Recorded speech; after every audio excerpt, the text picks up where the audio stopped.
Hello everybody, welcome to an English stream today. I just felt like it, so we're just gonna go along with it. And also the game is pretty fitting for it. We're gonna play Deadlink today. We already played it on the channel in early access, and the full release was I think 2 days ago. Remnant 2 is still kinda, still kinda broken. They didn't fix it till now, but they made an official statement that they will fix it, or they will try to fix it. So Remnant 2 is postponed until whenever the fix is there. So we're going to play Deadlink. It's a roguelike FPS, a roguelite FPS, and I'm pretty sure we're going to have a good time with it because it was very good in early access. I'm going to delete my save file here. Just tried it out yesterday to see how it runs and to do the settings. Overall, the settings are very well made. I'm just going to show them quickly to you. You have all the things you need basically here, and interface, a lot of options. The only one that is basically missing is to remove the hit markers and the kill confirmation markers. So that's something I would like in every shooter anyway, but there are none. There's no option for that here. And also, there is one thing that's also missing, but I can't remember what it is. Or is there? No, I can't remember actually, but there are a lot of great options here. You can even change the FOV. You have a lot of additional options over here, including, and that's very cool, you can use deep learning anti-aliasing over here, which is great. And it's also DLSS, so you have a full support for that. You also have support for XeSS. In general, a very, very good option menu, much better than many AAA games. Of course, the slide, well, it is a design decision, but I don't like it. You would always prefer to have these sliders start out below 100, so you can just increase the volume of a single slider instead of having to move all 4 of them or 3 of them to increase the volume of a single slider. So yeah, basically, that's not perfect, but what is really good, and I really commend the developer for that, is that you can actually move the slider, but you can also input a number over here. So that's really cool. I really like it when you can do that, especially when it comes to the mouse sensitivity, which is somewhere around here. Yeah, right here. And you can also link both of them, or you can unlink them just however you feel. I don't know if the game actually has a 1-to-1 ratio when it comes to that, because they have the same number, but that doesn't mean that they're actually equal in terms of distance per degree. So often games tend to, for whatever reason, have a lower vertical sensitivity than horizontal sensitivity. But I'm not speaking about the perceived one, because the FOV, of course, is different in both dimensions. But in terms of actual distance, you have to move the mouse for a 90-degree turn. Okay, so these are the settings, very, very good. I can only say nothing to complain about, maybe aside the missing hit markers, but you can even select your crosshair and whatever. And yes, we're going to play the tutorial because I think I need a heads up and it wouldn't be bad. Had that on stream. Bright and optimistic, the future we're dreamed up. The future is here. It is blindingly bright with neon lights and the blinking of LEDs. Optimism, however, is only experienced with the right neurotransmitter cocktail or a glitch in your cybernetic synapses. Okay. It's a very optimistic game, obviously, cyberpunk setting. Okay, good morning.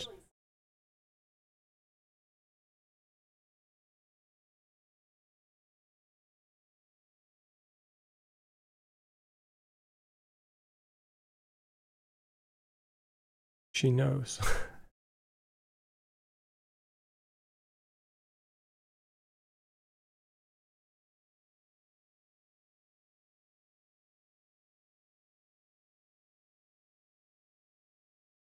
Yeah, you can actually tell the game is compiling shaders, which might not actually be the case. And I'm going to tell you why. The game has shader compilation stuttering, and I'm going to tell you why it's not such a bad deal in this game. A big deal, I must say. because the game is roguelite. So you're going to see a lot of assets again and again and again. It's not going to be you're going to see them once and it's going to be shit because of the stuttering, but you're going to see them over and over. Sure, if you only played once and you beat the game, you're going to have a lot of stuttering, but since it's very replayable, I think the small shader compilation stutter is not as noticeable. And the good part is we have, I think we're hitting with DLAA in 1044p, we're hitting the native 2024 FPS limit. Wait, no, it's 230 because we don't have reflex in the game. Yeah, that's missing, weirdly enough. They have DLSS, but they did not implement NVIDIA reflex. So how does the game feel? Already in early access, I mentioned that the game feels extremely well made. It is super responsive movement, and the camera feels really great. It's made in Unreal Engine, and yeah, but it feels really, really good. And I also really like the style. So you're going to see it's really cool. It has a lot of very, of course, cyberpunk themed things going on, but it looks really, really pretty. And this is just for the tutorial. Later on, it's not going to look like Tron. It's going to look more like maybe, well, cyberpunk or something like that. Yeah, and I really like the visual effect. Okay, so we have a shotgun. And the biggest strength in the game, I think, is definitely how the guns feel. So the game has a very, very cool feeling to shooting things.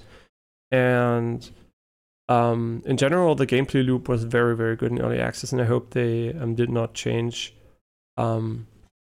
it too much. Yeah, when first picking up weapons, you also have this cool animation, and in general, I must say it feels like a very, very well-made game. Yeah. Okay, and there seems to be a really cool mechanic. I don't know if they, improved upon that, but you can actually get a lot of ammo by just destroying these orbs over here. And what's really cool about that is it really incentivizes you to move around the map. And you're going to see what I mean by that when we get the spoiler grappling hook in the next room, I think. Yeah, I did the tutorial just to see if it runs fine, because I didn't want to start a stream again and have a game crash on me, because this is a new game. It worked in early access, but you never know. It's the Unreal Engine, and so far, out of any engine I've ever used, the Unreal Engine 5 or the newer Unreal Engine 4 iterations have been the one that basically had the most issues ever. So I'm really careful about that. Okay. So now there's another mechanic, and some people might notice this is similar to how Doom Eternal or maybe also Doom 2016 handled the mechanic. And you can basically kill enemies for HP and armor. And here it's a bit different.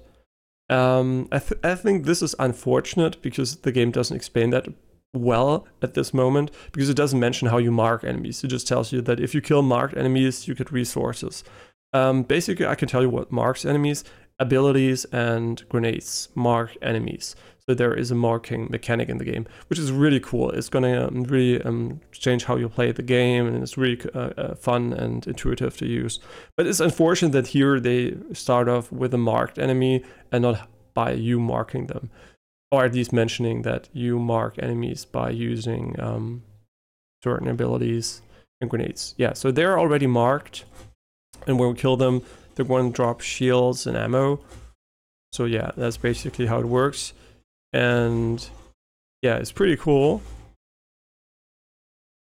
Yeah, now we're going to get one of the coolest upgrades in the game, and then it is the grip wire, with which you can grapple or rappel, whatever you want to call it, to enemies, and it also marks them because it's an ability.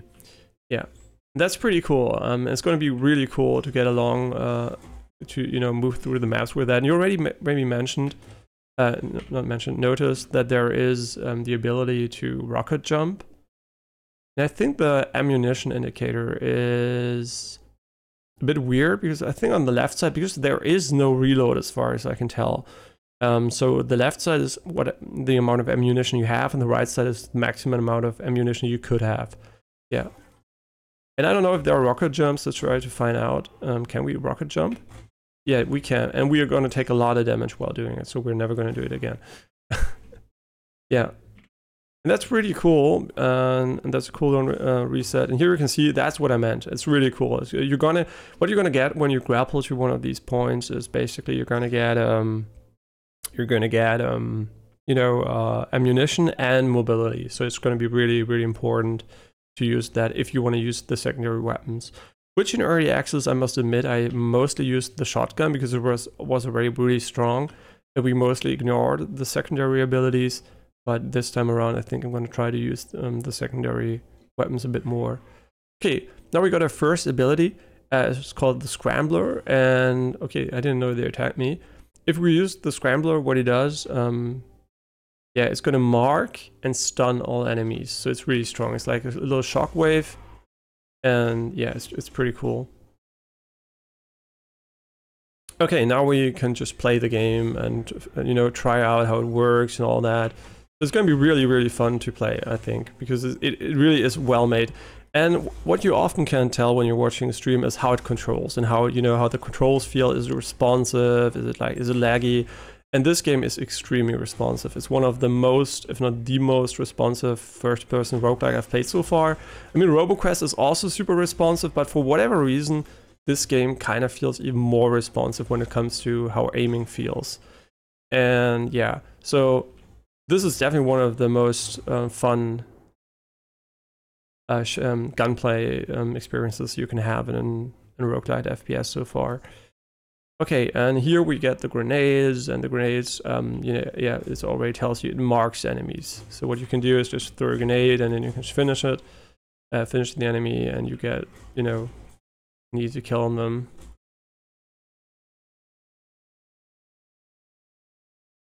And I also must admit in early access that I think we didn't use grenades either so much, because I think the basic toolkit is really, really strong. It's just an additional option, but we will see if it is necessary to use them this time around. Okay, and these are taser rounds. The next shot will shock the enemy. It's active, so we have to somehow activate it. Okay, I have no idea actually. Oh yeah, right. So, for example, what's really cool, I really like how they did this. You can do it after a grapple. I'm not going to do that because I think that grappling already puts you in a very advantageous position to, relative to the enemy, because you're right up his face. You can just easily headshot him and hit all the shotgun bullets. So what I'm going to do is I'm going to put it in the Scrambler. Yeah, so here the simple, it's pretty simple once you understand it, but the UI in early access at least was a bit more complicated. Yeah, and yeah, it just still looks a little bit convoluted if you don't know what it is. But basically here you can tell these are the abilities and weapon we have. They are described here in a short and precise, I think pretty okay way. And here are our resources, which will probably be more relevant once we play the game, not the tutorial. And yeah, these are the implants. We have none so far, and this is what will activate it. And you might have noticed there's a battery over here, and the battery just indicates how much energy it will use if we select this one. And what we want to do is put it on the Scrambler. Just put it here. I think we can click also. I'm not sure. We can just drag it here or whatever. Yeah. And now every time we're going to use a Scrambler, our next shot's going to shock the enemy. Okay. And I know, right? Wait. Yeah. You can only put the, I think the amount of battery that's required here. We can put this anywhere because you requires one battery. So we can't actually put ones with 3 somewhere else. But we're going to still put it here because we have nothing else. Okay. Yeah, and activators are bound to certain actions performed by your combat shell. Performing any of those actions will trigger the implants assigned to the activator slots. Most implants provide active and passive effects. An active effect is triggered by performing the assigned activator action. A passive effect will always remain active as long as the implant remains assigned to any slot. Blah, blah, blah, blah. Okay, and you can move them freely at any time, so it's not hard locked once you put it there. Okay, It is a drag action. I would probably still like for it to be a click and then click again action, or yeah, I think that is basically what I'm missing here. But dragging is okay. It is not always the most efficient way to do UI design, but that's okay. You know, it is just a small part of UI design. Yeah. Okay, and we can always bring these tooltips back, which is nice if you should ever forget a detail, want to look something up again. Yeah, and now the enemies shoot back. I don't know how we missed the scrambler there, but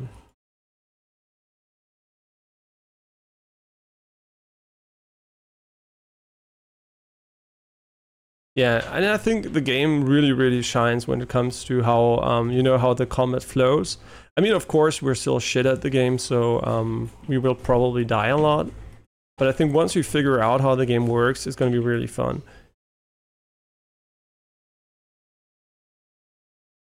Yeah, I'm not so sure about the rocket launcher because the grappler, I think we take damage, right? We have 50 shields and 32 HP. Yeah, it definitely does damage to us. So why would we ever want to use the rocket launcher with the grapple? Okay, this is a danger zone, and spoiler, this is a scripted death. We're not gonna make it. Yeah, and from now on, all I know about the game is basically what we saw in early access so far. So we should know 2 biomes and a few enemies, if they're still the same.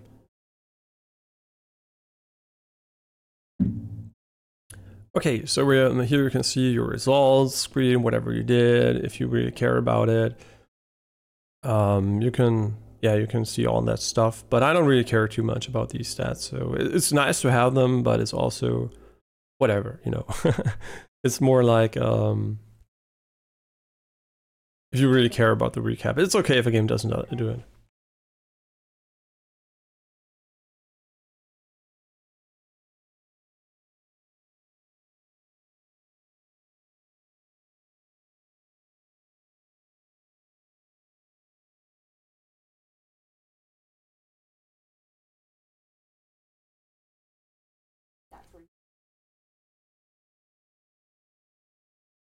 Okay, here is the main, well, I would call it the main hub world, where you can check a lot of things. For once, you can go into the options. You can also give feedback if you want to. You have Deadlink upgrades, and you also have the option to look into the codex, which is basically just, you know, a codex where you can see all the items and stuff you have unlocked. Okay, so what's really well made, and that's something that shows that the guy who made this, or the team who made this, I don't know how big it is, really thought about it, because there are, for once, you can of course go over the items. You can see I can hover over them, but it's smart enough to realize that some people will just click on the text. Having both parts clickable is really smart, because you usually would end up being annoyed if you just want to click the text and it doesn't work. And also being able to click the big icon is nice for people who are maybe a little bit more versed, because it's easier to hit the bigger parts than the smaller one. Okay, we're going to look at the codex here. Yeah, so we can see a bit of lore here. We can see stuff about opponents here, for example, the detector drone. And yeah, it also tells you maybe the weakness or something, I don't know. But usually I'm not so much a completionist, so I don't really care too much about that part. I mean, unless I really like, not like necessarily, but I really play a game a lot, which might happen in this case. I don't know yet, but I don't really care too much about that. So it's nice for people who really care. I know there are a lot of out there who really care about codexes and completion stuff. I'm just, you know, more of a play and have fun, and whatever gets unlocked guy. Okay, this is Rumiko Usagi, and she's gonna probably talk to us if we click on her again. Okay, so she's just gonna repeat what she just said, and now we're gonna launch our first simulation, which is just another name for a run. in a roguelite. And as you can see, we have different classes. So what is really cool is that none of these things we just used, the abilities, are set in stone. So different classes have different abilities. And I must say the default class, the default class, the soldier here, really does a really good job of, a really good, it has a really cool skill set. Already this class alone would be enough for me to have a lot of fun in the game. But there are even more, and there seems to be an alternative, I mean, maybe skin. It looks like a skin, a reskin for the weapon here. Yeah, and we can select different difficulties here. We have to start at the VR orientation. We can see whatever it does. I'm going to check that once we go up one difficulty, because it doesn't really matter. All these stats are meaningless because we don't know how difficult it is. Yeah, and the DLAA, by the way, really is appreciated because it really brings out the art style really nicely. There's one technical aspect I'm very interested in, and that's to see if they use they has some kind of weird shader post-processing going on with textures on walls. And that really ruined the aesthetic of the second biome, and I really hope they kind of found an alternative solution. It's kind of the same thing that Slime Rancher had. It also used this weird shadowy post-processing. I don't know what it exactly is on the wall textures. It looks really weird. Hey Apricorn, yeah, today is an English stream, but also because the game is really small, and I really felt like doing one again. I think it has when we started the stream, had 33 viewers overall on Twitch, and it doesn't really make sense to limit the language to German. And I also want to speak a little bit of English, just to, not get even more rusty than I'm already. Okay, so first run start. I don't know how strong the roguelite progression is. I think the game in early access at least managed to really make it, I don't know how you call it. Yeah, it still has a little bit of this effect. We're going to see the second biome is going to be more noticeable. It's not even screen grain. I still have that on, by the way, and the reason is because it's because it is a cyberpunk game, so I think film grain is part of the aesthetic, but it is not a must-have. But I think a more simpler graphic style here, I think is going to be pretty cool to just keep it on and not really think too much about the effect at first, unless it gets annoying. I think if it should visually clutter the game too much. Oh yeah, they still have the effect. Can you tell here? I don't know if you can tell here, but you're going to be able to tell later on this wall here. When I move, there is a part of it. Can you see?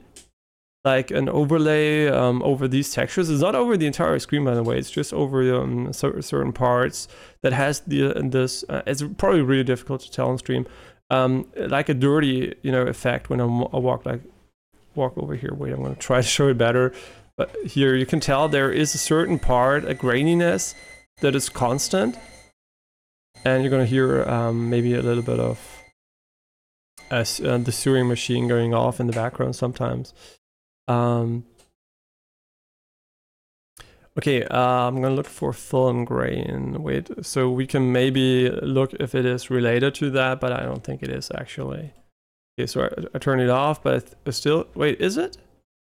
Oh, wait. You can actually turn it off. Okay, so we're going to definitely turn it off. The film grain effect is unfortunately the reason why it actually does it.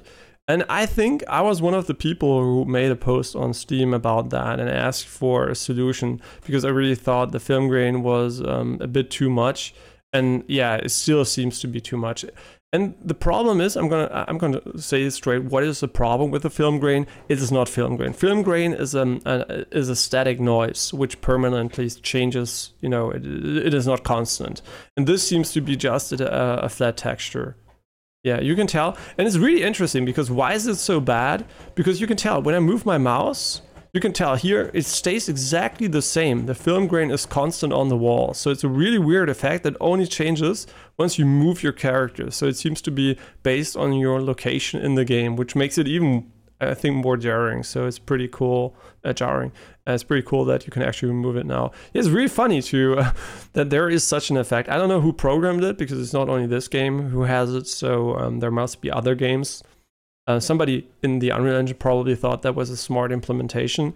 I think it might be performance-wise, I have no idea, but it's a terrible way to implement film grain, and I would advise anyone to turn it off because it actually is really, really not well made. And it's not the developer's thought, I think, because other games have it too, but I still think that it really makes the visuals less clean, and I really would have preferred a traditional film grain post-processing filter. Yeah, so the basic flow of combat is going to be that we're going to try to use our abilities to get back the armor, and then we're just going to move around a lot and try to get a lot of kills.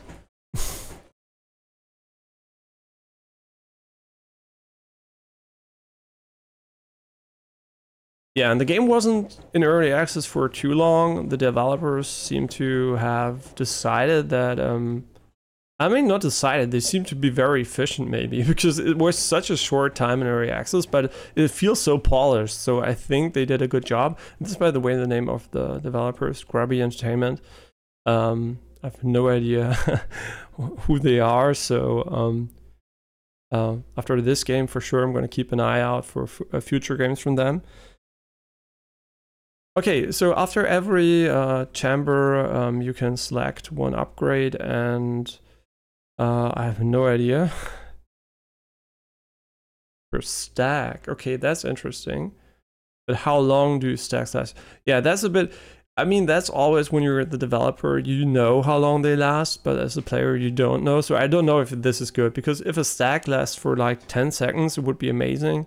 If it lasts for like 1 second, it would be pretty bad in my opinion. Okay, I still think that we're gonna use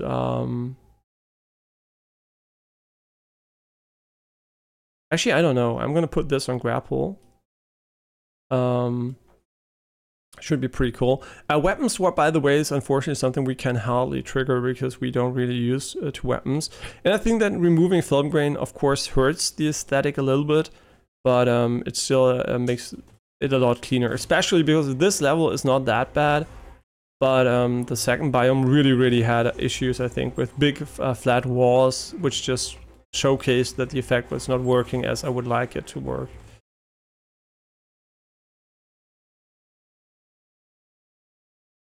Okay, it seems like the one ability has a very short range. Yeah, and the game does something really smart. It basically shows you when there's one enemy left, you get wall hack on him. And I'm not even sure if it just died from fall damage or if the game actually kills the last enemy after a certain while, just to prevent if it gets stuck under the ground. So what I would do if I was a developer, I would just kill the enemy like after maybe 30 seconds or something. So if the enemy should be behind something, you can't kill it or whatever, so you don't get a soft lock. But I think this was fall damage. I think that you can actually kick enemies around and they will drop off stuff of certain things. Okay, here we can get credits, I think, or a weapon mod. I think weapon mods were super strong. They were basically a modifier for your main gun. And now our main gun does electro damage, and that's relevant because... Yeah, so the game tutorializes itself also... Oh, that's really cool. There's physics to these. And yeah, what the game also does is have the Borderlands HP mechanics. So there are, I think, 3 HP types. The one is shields, the other one's armor, and the other one's the normal red HP. And depending on what your weapon does, you're going to do additional damage or less damage, I think, to certain types. I don't know if it's ever less, but it's definitely more damage. Yeah, the reason we are taking a lot of damage, by the way, is because we're not using our abilities correctly. I think this guy here was pretty annoying, and you had to go behind him and try to get the weak spot there.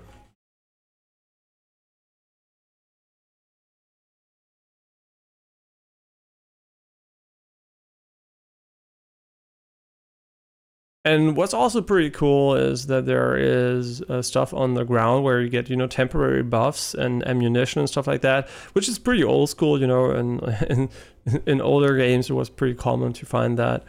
And these days, funnily enough, it made a little bit of a comeback with Battle Royale games where you also find stuff on the ground, but there was a period where everything was basically just, you know, a bit offloaded from the ground to more like realistic loadouts or whatever. Hey Apricon, there's a problem with audio, it only plays when you talk. I'm like 99% sure, 100% sure no. Oh, wait. Okay, that's really stupid. I probably forgot to turn back on the audio. Here it is. You probably just heard the audio doubling from a microphone. I'm sorry, so you didn't hear the game the entire time. I'm really sorry. The entire voice lines were voice acted, so I didn't read them out loud. Yeah, fuck me, man. I knew I'm gonna fuck something up. Okay, yeah, so now I should be there. Thanks for telling me. I don't know why I didn't check that. Last time we played RoboQuest and we only had Spotify on, so I turned it off. Ignite marked enemies. Or next media type 50. I think this is pretty good on Scrambler, so we can just put it here and it's going to do a lot of damage. And I think the passive part is always active no matter what you do.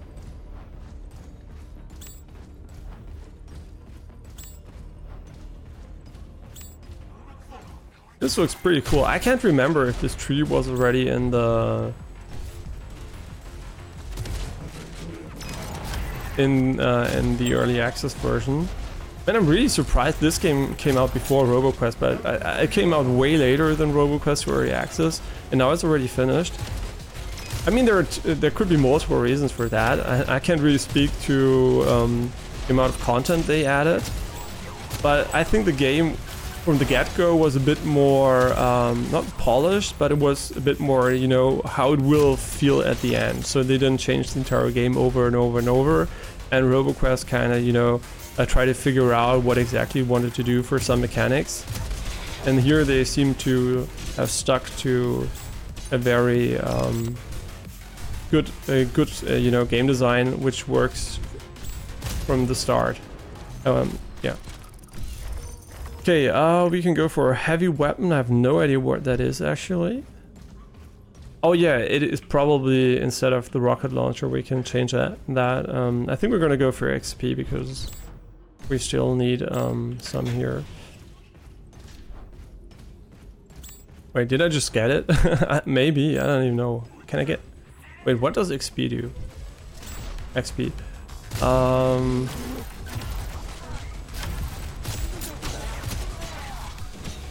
Yeah, so at the start of the game, I think I'm still pretty bad, so I'm just gonna go and try some stuff out.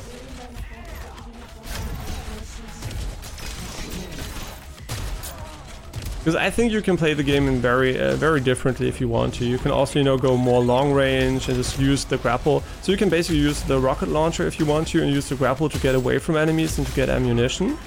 So I think there are multiple play styles. I personally really like the shotgun a lot feeling wise, but as you can see, the rocket launcher is also pretty good.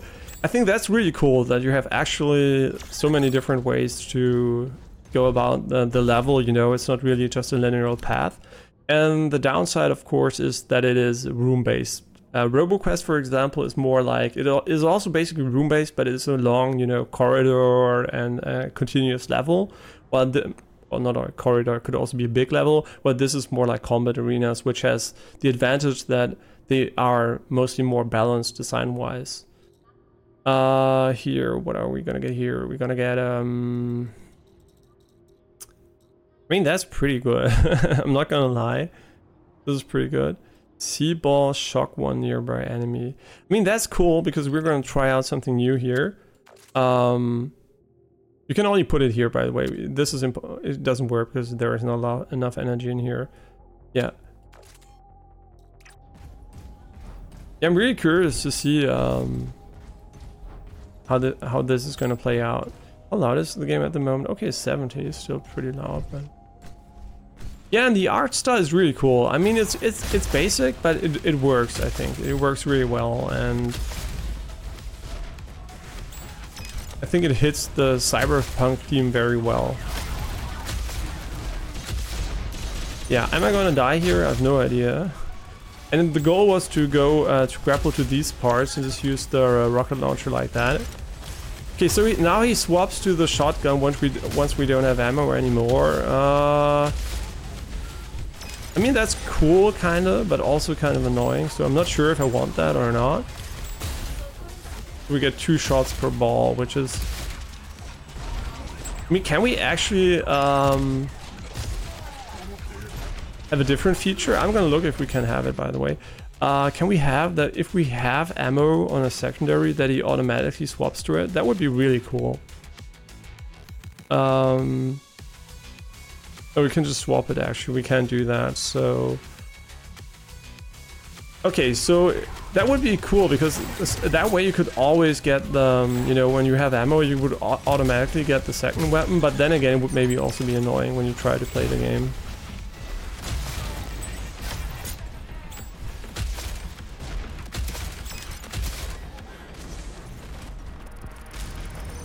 Yeah, the gameplay flow is really cool, and I really like what I'm seeing so far.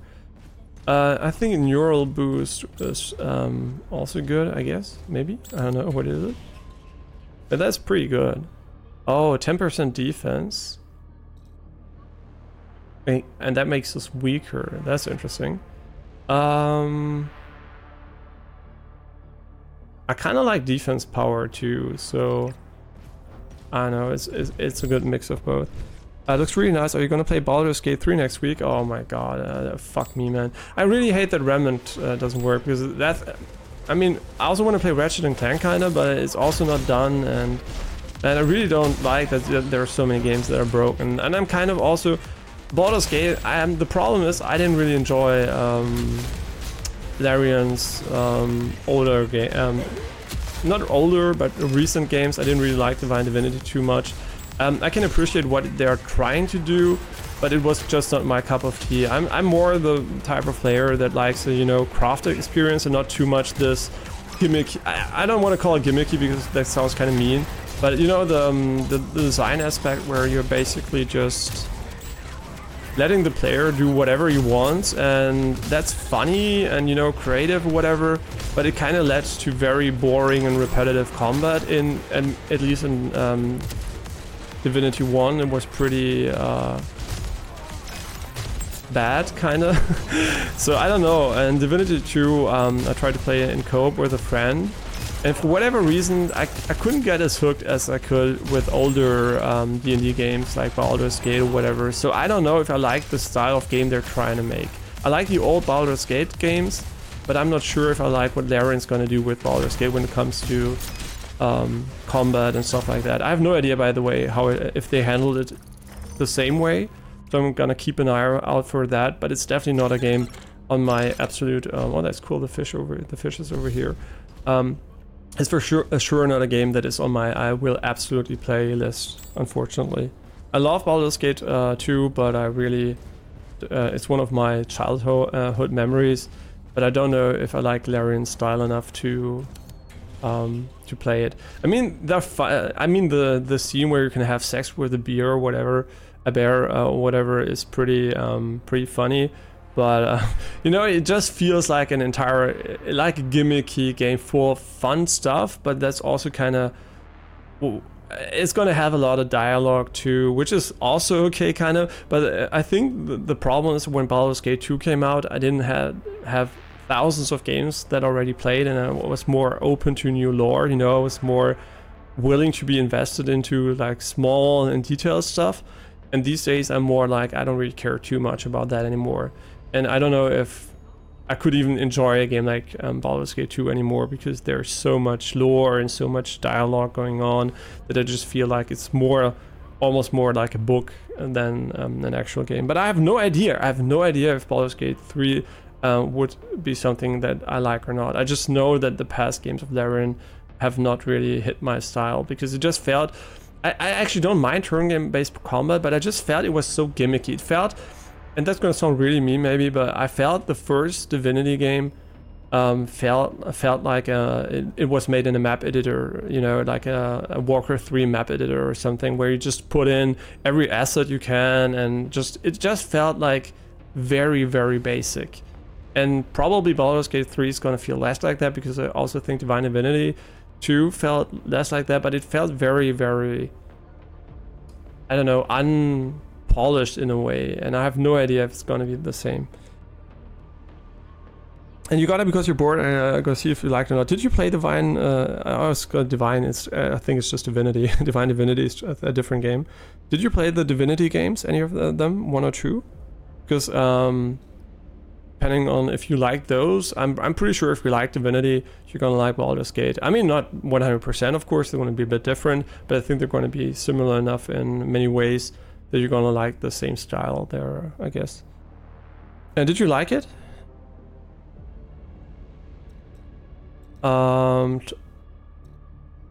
Erosion. Oh, okay. I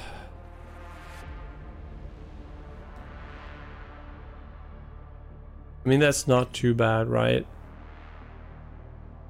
I mean, I like the passive, to be honest. So we're gonna just gonna put it here, and we're gonna keep the other ones.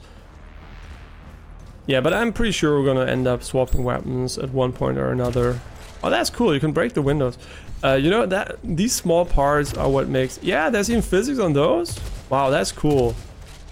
Yeah, these small things are something I really miss in modern games.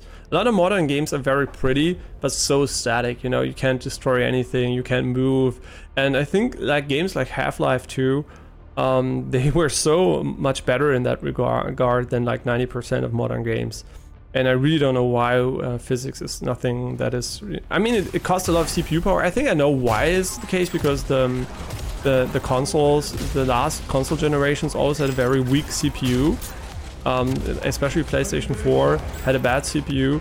So the games were very limited in that regard, and I think physics would have maybe caused too much strain for no reason, quote unquote. And yeah. How do I like the cooldown display? I think it is too much off-center, so it's very much tucked in the corner and makes it a bit hard to know when something's up. I would have liked a cooldown display and that's a bit more, you know, visible while you play the game. And that might just be me because I'm pretty close to my screen, but... Yeah, are we gonna die here, by the way? It does seem like we're having issues here. How do you regenerate HP? Really good question. I have no idea. And I remember the game being pretty difficult, at least when you're starting out, so I'm expecting to die pretty soon.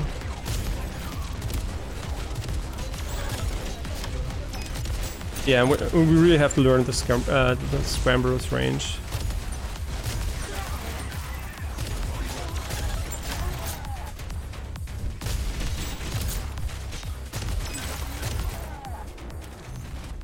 Yeah, I don't know how we are gonna regain any HP, so I think the armor part is basically very easy to get, but the HP part was like where you have a more permanent, you know, feedback when it comes to taking damage.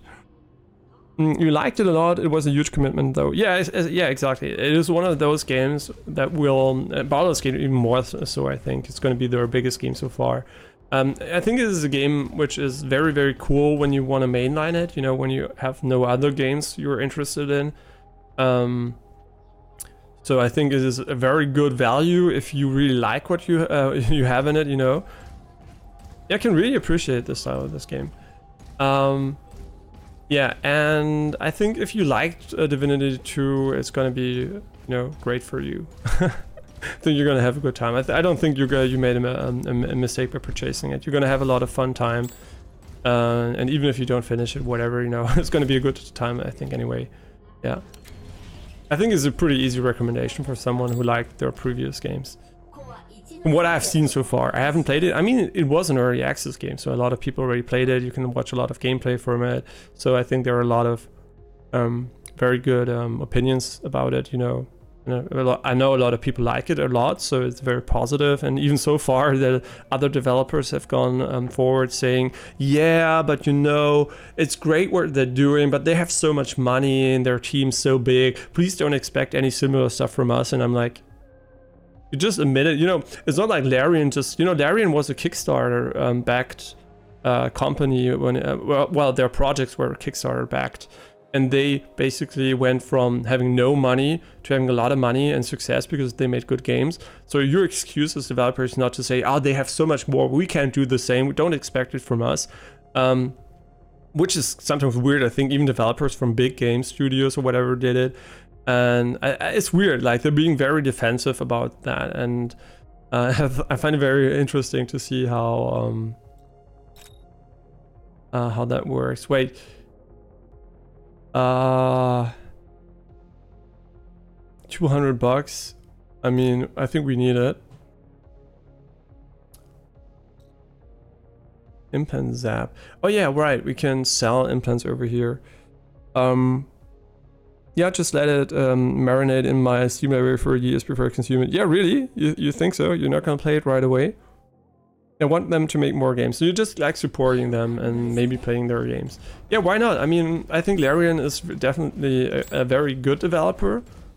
It's just like, you know, it's more like a style and preference difference, I think. I don't even think that Divinity... I mean, I think Divinity 1 was definitely not a good game in many regards, but it was a good game overall for people who liked what they, you know, the game tried to do. I think it had a lot of issues, though. Divinity 2 I can't really speak about because I didn't play enough. Because it didn't like motivate me, but I still think they're trying really hard and they're trying really good stuff that other developers are not doing.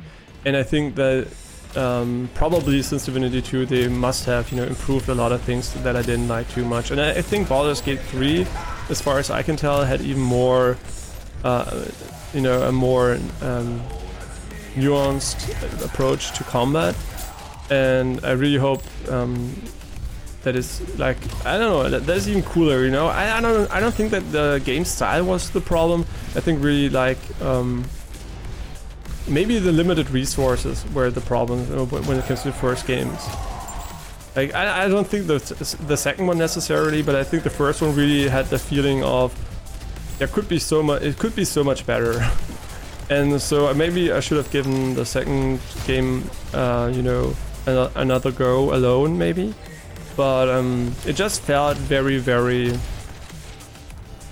you know, it just felt like it's gonna cost me so much time, and in the end I might just be pissed because I didn't enjoy it too much.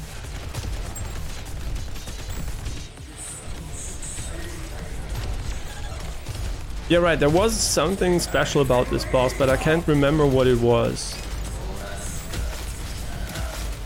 There was a mechanic I really, really appreciated about it. Yeah, right, the laser, I can remember, but I think the tracking is less good. I think back in the early access version, if you didn't have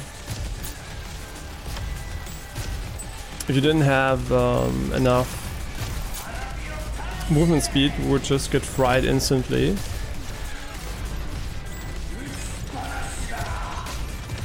Yeah, that was a really bad play. I have no idea what I'm doing here. Okay, they really nerfed the laser. Because the laser, what it did, it forced you to go into cover like every few seconds. This laser here was like undodgeable before, and I think it's a very, very good design decision to make it dodgeable.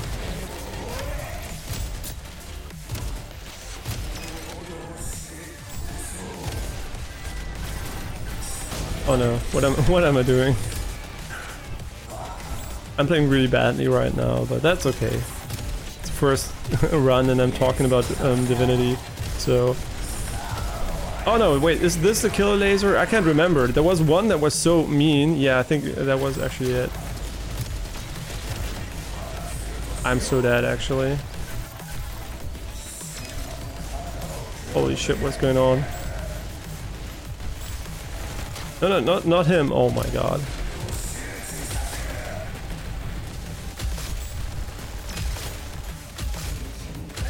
What I'm trying to do here is, I think it's pretty obvious, I guess, but just trying to rush him. Oh, fuck my ass, man. Oh no. Oh, it was so close too. Oh my god. What did we do wrong? Yeah, he still has this weird laser, but I don't even know where it shoots. It didn't seem to hit me that much, but fuck me, man. I'll try to play it anyway, but I'm bought like 20 games plus during the Steam sale. My backlog's insane.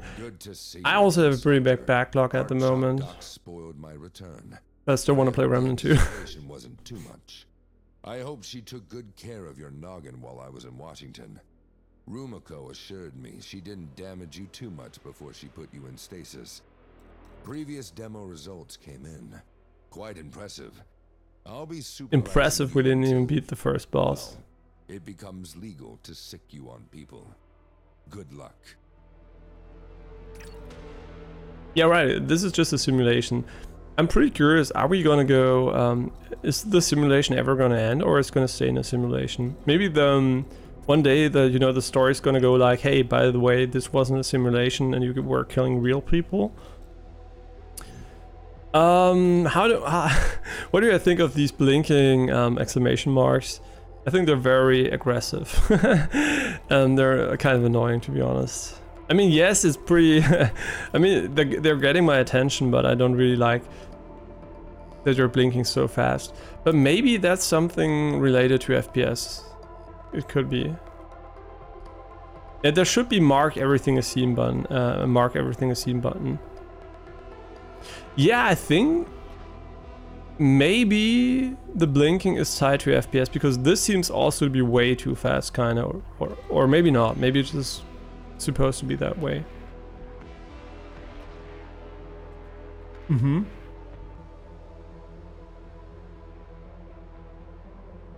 Mm-hmm. Mm-hmm. Okay, so here the roguelite part comes in, where you get the the permanent progression. Here we have a shell integrity upgrade, a shield boost, damage reversal, smart, deep pocket. Yeah, I think this is what you get. Anyway, so this is, I think for every point you put down here, you're gonna get the bonus up here anyway. At the same time, damage output is increased by 5%. I mean, this is like a no-brainer, right? I mean, if we had that, we would already have beaten the boss. So yeah, and here you can tell we are getting even more HP up here. I think it doesn't really show the sum of it, but maybe it's for every mark you get here. So at the moment we're getting 3 more max HP. But I think having 15% more damage is like insane, so that should be pretty good. How did you enjoy meeting the R3K spider tank? That model is Tora's most successful export, lovingly dubbed the Tarantula. Each year, a few end up missing, misaccounted for. We don't know exactly where they end up, but we assume the Yakuza acquire them. That's why they're in the sim and why you have to take care of them.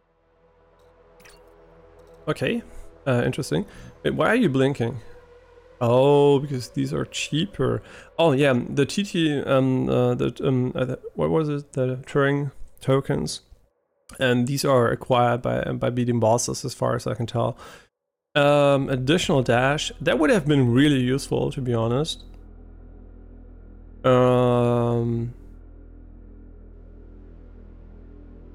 I don't know if implants are actually good. I think the additional dash is going to be huge, and we're going to get max shield 3.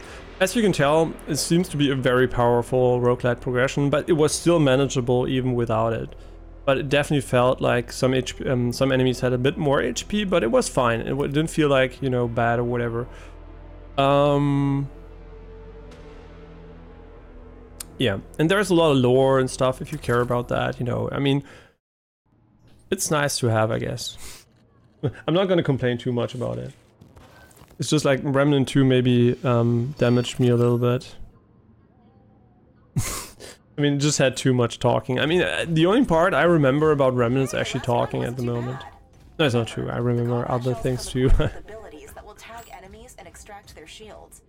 You'll need them. Yeah, thank you. Great advice. I really like the fish, man. The fish is cool. How do I like this part where you just walk and nothing happens? I think it's pretty unnecessary, and especially in a roguelite where you're gonna do a lot of runs, you should avoid unnecessary parts like that. And I don't know if they're gonna be there every single time, but you should definitely be careful as a developer when it comes to such things, because it might really annoy the player after maybe 100 hours or something. Yeah, so if RoboQuest, for example, has 0 downtime when it comes to that, so RoboQuest is much more, what do you call it? I'm gonna compare it a lot to RoboQuest, by the way, because I think it's the most, you know, fair comparison you can make. If I wanna, because both games are really great and they're among the best roguelite FPS I've played so far. There's this other game we played, I can't remember the name, which is it looked very similar to this game, just, you know, worse, obviously, but it looked kind of, it had the same vibe. But it was really bad, and I really hope that people will choose this one over the other, because it's so much better than the other one. Fire rate increased by 15%, or down fire damage by 25. Oh, that's really good. This one is really good.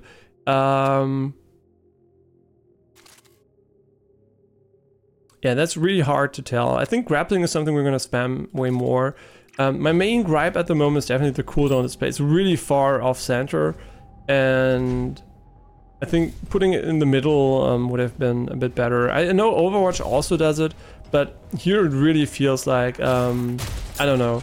At least for the grappler, you can tell it's up, because you can just look at enemies and you get the marker. It's only up when you know it's up, basically, which is cool. But for the scrambler, I never know when it's going to be up.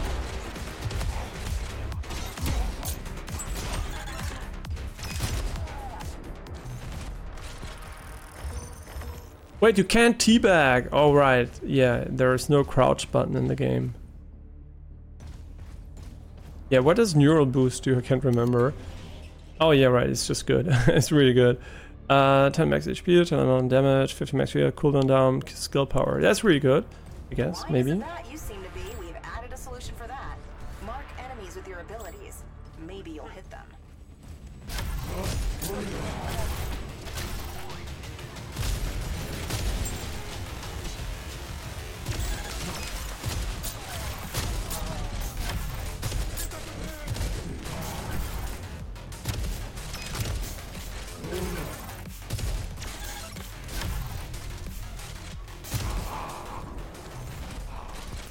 Yeah, I'm really curious if we should just start every map with the rocket launcher and then transition to the shotgun, just, you know, to get rid of the initial wave of enemies, but I'm not so sure about it. I think that, you know, seeing this reminds me of Overwatch. You know, I just like the small details physically. They put it there, the vending machines, you could just, you know, blow up and stuff like that.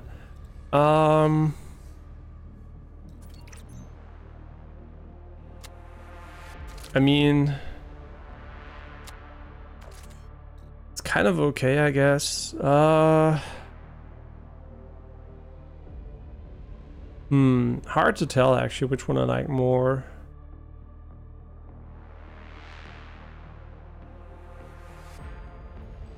I don't know. It's pretty hard to tell. Can we actually tell, see the cooldown? So this is one thing I don't like. Basic information like cooldowns and, you know, damage numbers, stun duration, all that stuff. It's just missing here. So the tooltip here is very, very subpar, which is not too bad. It's just, you know, it is unnecessary. You should just put the numbers here. It doesn't, you have to code them anyway, so why not show them to the player? I mean, of course we can try it out. I mean, what is the cooldown? 7 seconds. Okay, and the grappling hook has a cooldown of 6 seconds. Okay, yeah, but why not show it, you know? Why make it unnecessarily complicated for the player to see the cooldowns? I mean, it's not complicated, you can just look at the bottom right, but it would be nice to just be able to read it.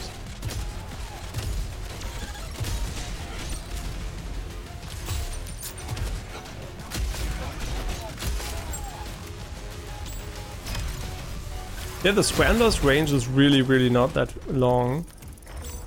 which is why I'm constantly using it at long range. Oh, we can get tokens. Yeah, tokens are great. Yeah, and here in the transitions, I think, is it necessary to put this alleyway in between? I don't think so. I mean, it does make, you know, it a bit more logical when it comes to transition, but it is a bit unnecessary, I think.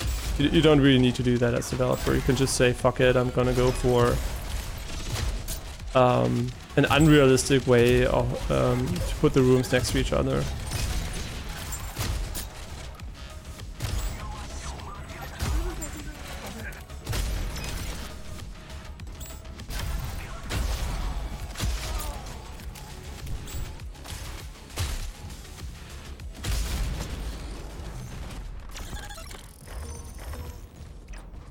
Okay, there is a challenge waiting for us. I have no idea what that means. That's also pretty good. Homing project, applying corrosion to a single enemy, double me. I think that's pretty good.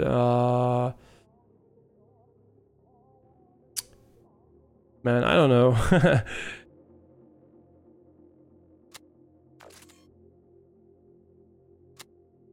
I think I prefer movement speed, or do I want to have more damage? I don't really care about the movement speed, to be honest. I'm just gonna put it here. We can just put it here, right? Yeah, right. That's cool. I like that there is an active and a passive part. I'm not the biggest fan of the weapon swap part, because I'm just not swapping a lot. Wait, oh, it's already the boss? Looks pretty cool. I mean, obviously it looks very Ghost in the Shell, I think. I think it looks very, very similar style-wise. I mean, this thing looks like Tachikoma a little bit, so... which is cool. Wait, why can't I go up there, by the way? Why are these locked? Wait, what is the reason behind that? All of these are locked, and I have no idea why.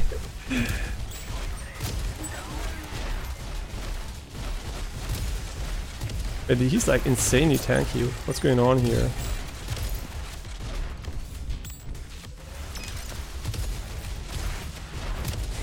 Yeah, you don't want to get close to that thing. Okay, we're gonna die here, obviously, I guess. But I don't know really how we should beat that guy. We can shoot this for whatever reason. Okay, and now we can use it to get something out of it, okay.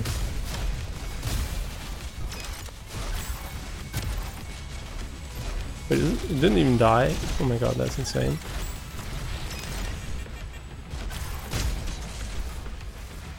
But it's really fun to play. I mean, I don't know. I don't know if it looks fun, but it really is fun.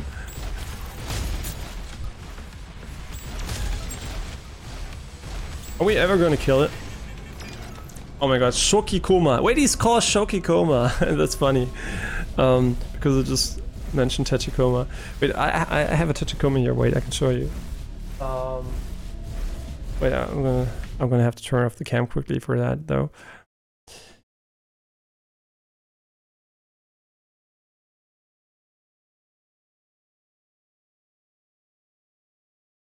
I mean, I didn't remove the package yet, but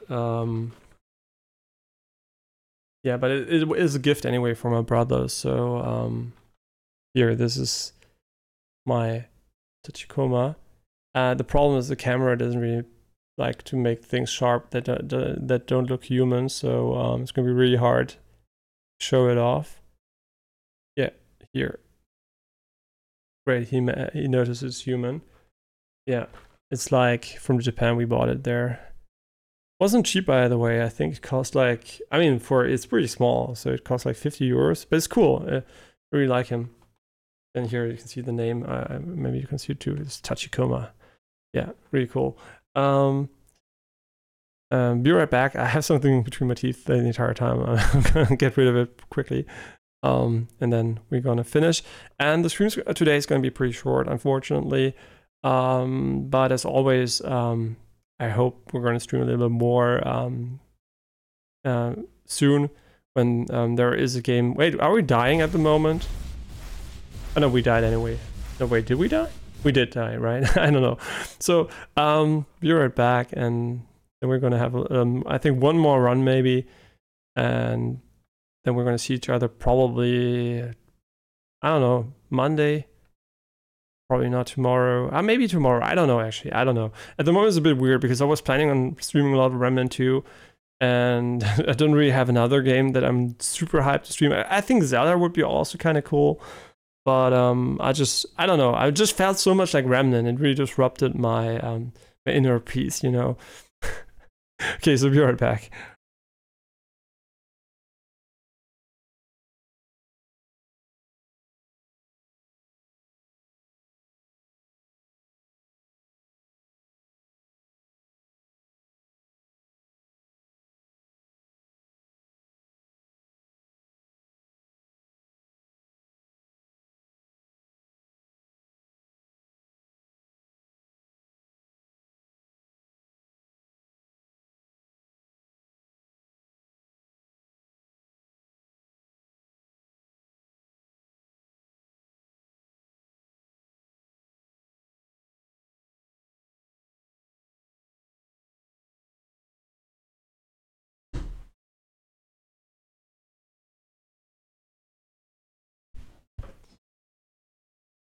Okay, be right back. Yeah, I mean, there's Persona, and there's also another game.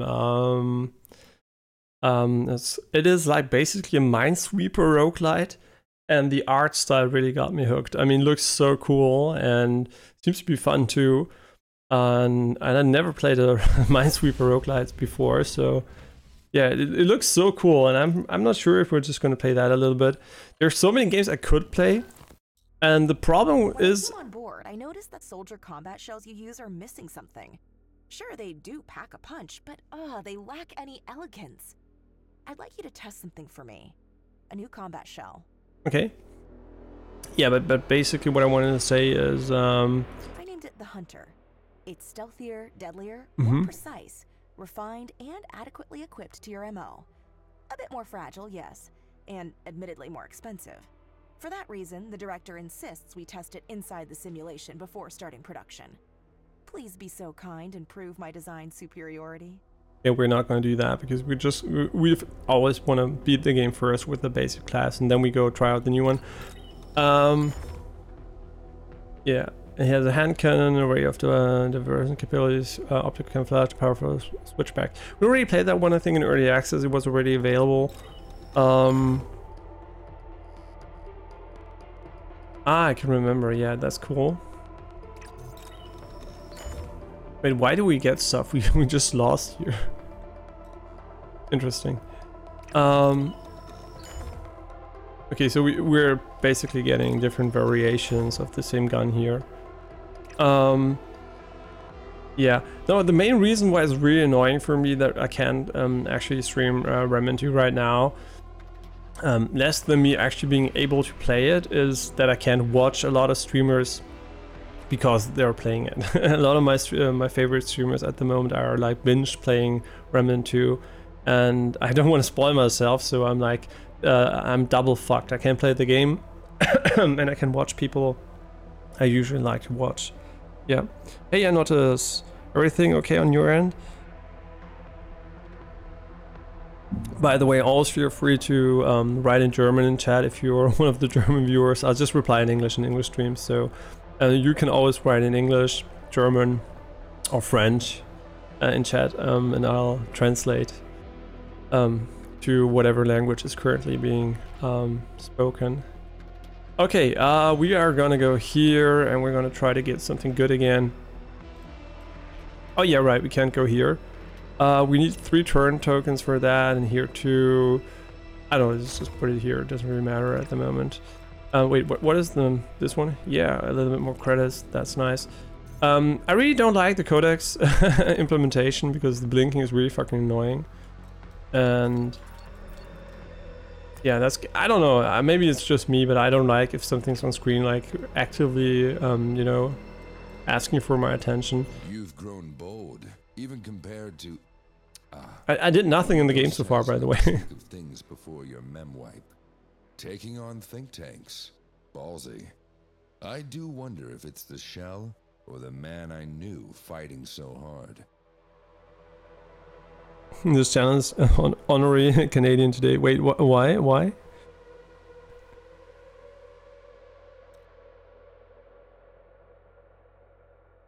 Is there a holiday I don't know about? Taking on think tanks. Okay, whatever. As the name implies, think tanks are autonomous AI tin cans. When deployed, they slaughtered platoons of unaugmented soldiers. Extremely dangerous. Stay safe, kid. I don't know why, but I seem to have. I just ate, you know, a little bit of muesli this morning, a little bit of, you know, cereals and stuff like that. And for whatever reason, it seems to be stuck in my throat, and yeah, I don't know. Really annoying. I can't get rid of it. I just tried, but it's just there. So if I sound a little bit more coffee than usual, it's because I have something like itching my throat the entire time. Because I'm doing an English stream. Well, I really hope we're gonna do more English streams, just so I can get a little bit more practice in, and it is advantageous anyway to do them from time to time. So I should basically do them. Okay, this is the second class. We're not gonna look at it, so we're just gonna play the default one, and we also are still on the first difficulty. So it should get pretty. It should be pretty doable. To win a run over in maybe now. Hopefully. Yeah, right, grenades. I completely forgot about them. No, really, I actually did. It's one of the marking mechanisms in the game.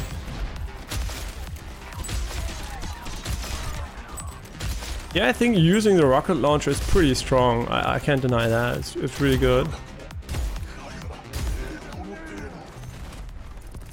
Yeah, the punch also seems to be very effective, so that's nice. We don't have a choice over here. 50 damage to marked enemies. Wait, is that actually me doing the 50 damage or the ability? We'll figure that one out when we try it right away. I think it should do a lot of damage right on the get-go, from the get-go. I don't think it's us doing the damage, right? Yeah, that's really cool. Oh, you basically have a damaging stun ability. Yeah, and what's really cool, there are a lot of things like these jump pads, you know, you can do so much in the game if you want to. I mean, the problem with me is that I'm a bit, you know, I'm not the gimmicky type of player. I usually like to do what's efficient. I don't really care too much about looking too stylish while doing it. So I don't know if we are going to use jump pads and, you know, fly around, or if we're just going to, you know, kill the enemy up front and just walk up to their face and kill them. Medtech, I think, is for healing. Heavy weapon is, I think, an alternative heavy weapon. Oh, by the way, those IFF tagged goons you sometimes manage to hit. Your system's But what does XP do in the game? We got experience, but what does it do? Does it advance maybe the unlock system or something? I actually really don't know, so... Wait, can you actually hit the weak spots with that weapon?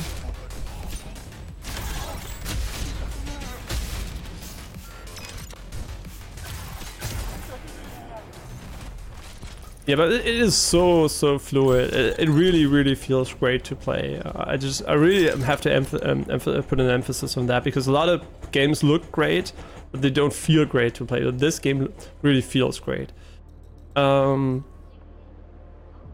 active shock nearby enemies is pretty good. I think we could.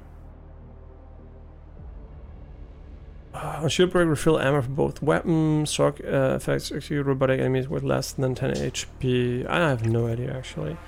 Let's just put it in here.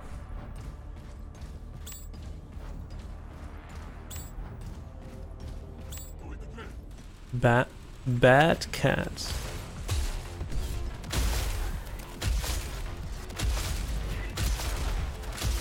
Yeah, I don't know if there is a bonus for direct damage, so we're gonna have to find that out. I think these bigger enemies are really tough. Considering it's the start of the game, these are really tough enemies.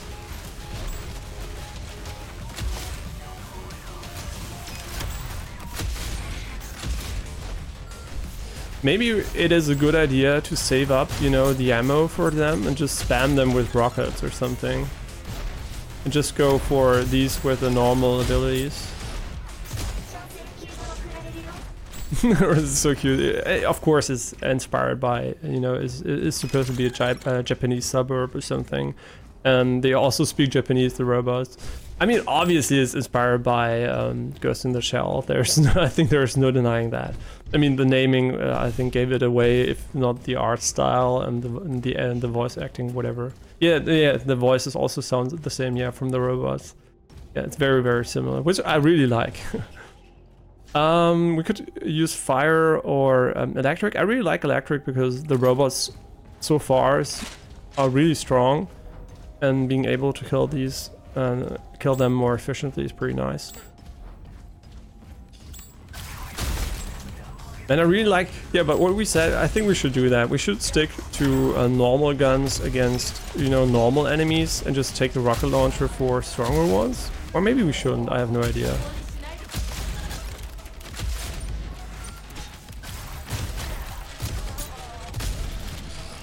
And unfortunately the game, I think, swaps to a new weapon only when you click again. So now it doesn't swap, but when we click it does.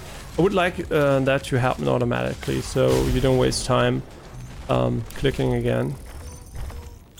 But these are minor things, you know, this is just my personal preference, and I'm very sensitive to these things because everything that is unnecessary, basically, and an unnecessary input I really dislike. So whenever there's that in the game, I'm pretty, you know, sensitive to it, so that's just me.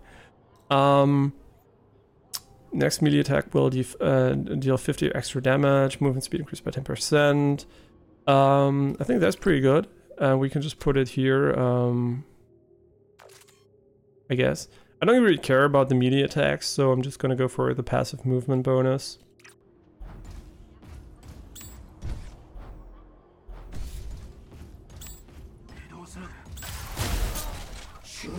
Yeah, in the performance it was really good. I mean, this game really runs easily at a 200 FPS on this system, which is, I mean, I guess reasonable. But if you compare it to a lot of other games that don't look that much better, it just feels like they really did a good job with the optimization. I would expect the game to run really well also on lower end systems. And it also has a lot of, you know, post-processing stuff like DLSS and XeSS, so you will get the performance you probably expect out of the game. Yeah, and I also heard Remnant has performance issues. I mean, we noticed that it didn't run that well with DLAA, which is concerning because that means it doesn't run well in 1044p without upscaling. So yeah, it doesn't have the best performance, I think, but that doesn't really matter if the game is unplayable for me. So, you know, that's just like something I you know, notice when looking for solutions that a lot of people complain about their general performance. Elemental damage, skill power. Skill power is really weird because I don't have any damage on my skills. I mean, we could go for a rocket launcher, which I never did in early access, so that's nice to see that my brain is able to, you know, not ignore one of the weapons in the game.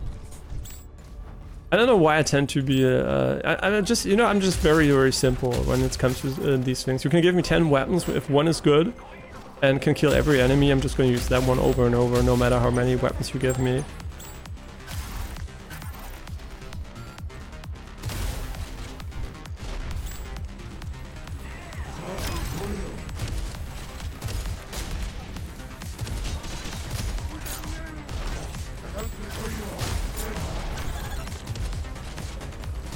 Yeah, the barrel implementation is cool. One shot will trigger the explosion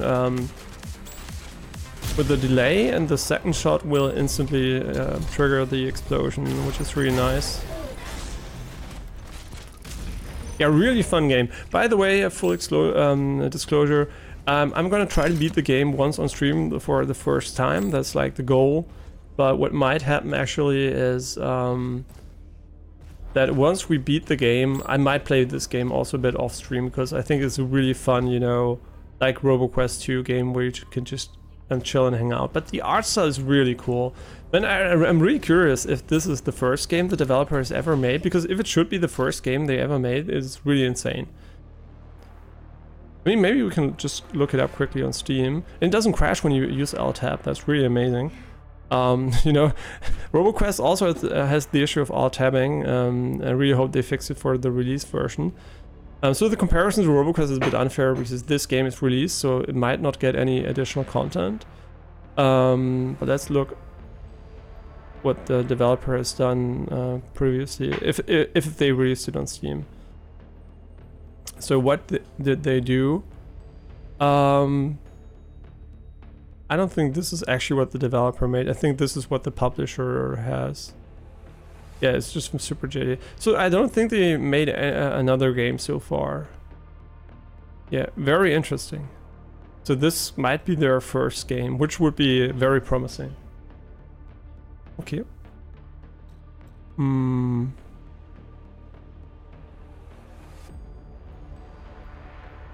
I mean, self-inflicted damage doesn't sound too important. I'm just gonna put this here and sell it later on. Doesn't really matter, I guess. Yeah, I'm always so happy to see, you know, good games. And this game really feels like so good. I'm really, really happy with it.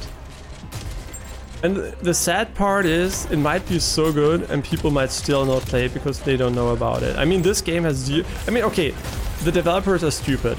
Why are they stupid? They released this game so close to Remnant 2. Nobody's gonna have any time to play this game if they're not full-time playing Remnant 2, which is most people.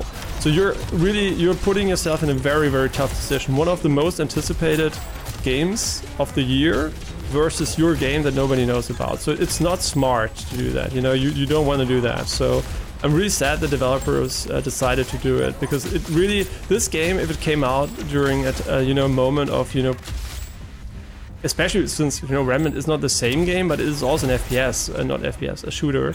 So I think Doomnut, I think they really are doing the game a disservice with launch timing. Yeah, that's even me, again, a person that, you know, waited for it. I really didn't know it came out because I didn't see a single person play it or whatever, talk about it. And I just noticed one day, hey, wait a second, the game's out. There has been a full release for the game I've been waiting for, so it's really sad. I think you should always be very careful when you're a developer when it comes to launch timings. And sometimes you can't do anything because the game's going to get delayed, you know, another game, and it's going to kind of, you know, force you to match the release. But for an early access game from a small developer, sometimes even pushing back the release for no reason could be better than releasing it at an unfortunate time. I think 1 month later would have been a lot better for the game. Oh, Starfield's also coming up. You really have to, you know, it's difficult. It's really difficult. If they could have managed releasing the game a few days before Remnant 2, that might have been really brilliant. You know, just 1 week sooner. Even if it's less finished, it shouldn't really matter. Just put it before Remnant 2 and not after. Putting it after Remnant 2 is really stupid.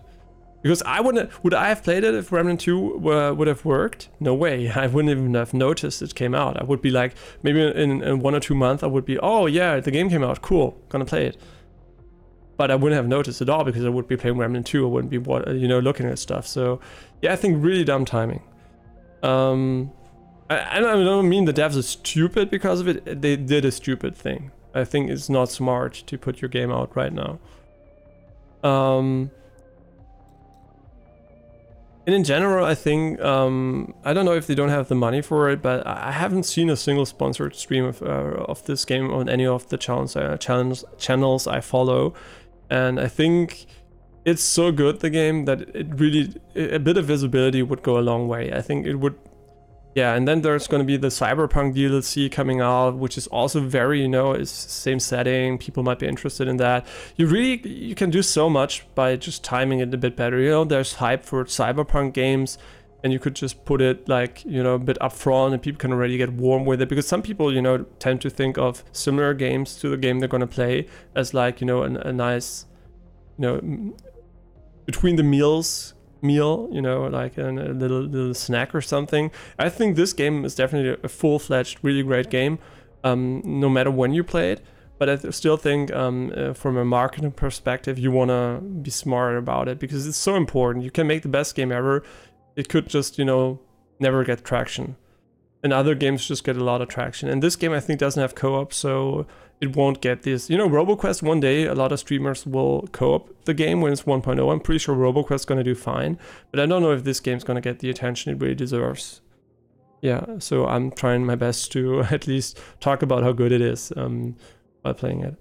Okay, stunned enemies take 10% more damage. I don't want to buy that. I think the most important part here is either healing when you don't have it, salvaging stuff here, and especially increasing the slots where you can. Yeah. You would laugh, but it's so true, man. You know what? I just wanted to say, usually they don't talk once, they talk a lot more. Yeah, the Japanese culture is really cool. And actually, now that I know a little bit more, at least I've seen a little bit more Korean stuff, I must say Koreans are like weird in a different way, but also kind of weird sometimes. I don't know if it's really like that over there, but South Korea is pretty special, I think, also when it comes to culture. Yeah. In general, it's weird to see that Asian culture is very different from, well, other cultures, basically. I think, in general, every Asian culture is, like, very unique in its own way, but it's also very different to Western or even Islamic cultures or whatever. It just has its own vibe, which I really appreciate. The entire world was like Germany. It would be so boring. Oh, and we have a new dog in the neighborhood. Which also, we had a dog above that barked like 24/7. Well, it felt like 24/7. It barked like maybe a few thousand times a day because it was left alone. And now we have another dog, and ironically, it is not in our the house where our flat is in, but you know, the house next door. But they're adjacent. There is no physical space in between, and so we can hear the dog bark again. But I already talked to the owner, and was very set on fixing the issue, whatever, blah blah blah, and he also seems to like his dog, whatever. So yeah, but it's always annoying. I mean, why do you get a dog if you're gonna work for 12 hours a day away from the dog? You know, it's like I really can't get that. It is so confusing to me why people would, you know, leave your poor four-legged friend. I don't even know if you say that in English. Why would you ever leave your dog alone for such a long extended period of time? I don't think you should be getting a dog if you don't have time for it, you know. I mean, yeah, when you're at home, well, the dog's happy, it's gonna be all fun, you know, it's gonna be great. But when you're gone, the dog's gonna be sad and it's gonna be whimpering around and, you know, barking all day. It's gonna be so annoying for your neighbors, and it's gonna be so you know, not fun for the dog too. Because I don't think dogs have a very good sense of time. So when you leave, the moment you leave, they're going to start crying and until you come back, basically, no matter how long you go. It's not like they're going to stop after an hour or something. At least none of the dogs that I have ever met did that. So yeah, it's really sad, and I don't know why you would get a dog if you're in a situation like that. I mean, I know why, because people don't think about it. Other people, or you know, the well-being of their animals or whatever. They just think, oh, it would be cute to have a dog around. I'm thinking so badly. Yeah, but anyway, let's see if it gets any better. And by the way, in Germany at least, it is a punishable offense. You're gonna get fined in Germany for it, because it basically is you can do whatever you want to your dog basically in Germany, but you have to do two things. You have to go out with the dog multiple times a day, I think 2 times at least, and you also have to keep the dog quiet. If the dog is too loud, that's going to be something you can get fined up to 5,000 euros for if it persists. So it is in your best interest, if somebody really gets annoyed by the barking, to fix it. And anyway, I don't think that's the main issue. The main issue is that you have a dog that's, you know, alone and sad, and yeah. That's the part that's most annoying. You're hearing basically an animal suffering and you can't help it. Yeah, so I don't know. But it was even, I mean, this time around, it was very, you know, this neighbor was much more receptive, because they actually even said it would be possible for them to consider giving away the dog if it didn't work out. which I found a very good thing to consider, because you never know if it's gonna work out or not.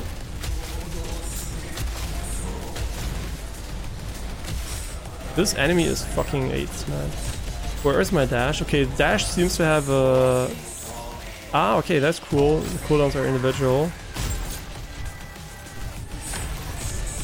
Yeah, by the way, the game's really fun. I'm just talking about the dog because I just remembered that we had it, and we didn't hear it since then. So maybe they.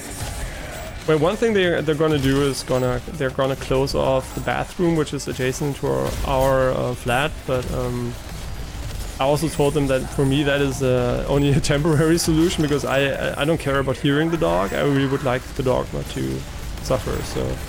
For me, it's more important that they figure out what they're gonna do with it. And I even, you know, because I know how difficult it is to manage, you know, jobs and animals and all that stuff. So I even talked to the neighbor that, because I talked to, you know, the people in the flat too, and they were, yeah, it's really annoying, the poor dog and all that. And the funny part was, there was a neighbor that mentioned she had a dog for 19 years and just recently died. Just living, I think, under, maybe 2 flats under, and just out of, you know, because I thought, why not? I might just as well ask if you could maybe consider taking care of the dog while the owners are away, if that was maybe a possibility. Just because I think that's something that could really help, because if she likes dogs, and, you know, she would have a little bit more social contact, because if you're old, you know, you usually... A lot of old people, not all of them of course, like, you know, contact. You know, they like to have people that care and whatever, and then being able to take care of a dog can be really cool. I like that, for example, my grandma really likes to take care of dogs. If somebody offers her to take care of the dog, she would probably say yes if the dog is, you know, a nice dog. And the dog is really nice, I met him too, so it's a small nice dog. And maybe, just maybe they're gonna take care of it during the time the owner is away. Yeah, I don't know. Always very, you know, touchy subject. You always have to be very, very careful, because you don't want to offend anybody by suggesting things you don't want. You know, you just. But I'm pretty, you know, straightforward. If I always ask in a way that's, you know, easy to say no to. I don't go like, hey, take care of the dog or whatever. I'm just asking if it would be if they could think about it, you know, if it would be something they would like. And yeah, sorry, we're AFK for like 50 minutes, no problem. We're gonna go probably play something else. No, play something else. I'm probably gonna take a shower pretty soon, and Cloud's gonna come and visit. Not now you might think, oh, you're gonna take a shower, you're streaming unshowered. Yeah, I'm streaming unshowered, but I showered yesterday, so don't worry about it. And you can smell me anyway, so even if it would... No, I'm pretty fresh, but even if I wasn't so fresh, you wouldn't smell it. There's luckily no sensor for you. Or maybe unluckily, maybe I smell good, I don't know. Depends probably on the person. Yeah, and you know, how a person smells is very subjective. Yeah, this is the second level, and here these walls were super ugly because of the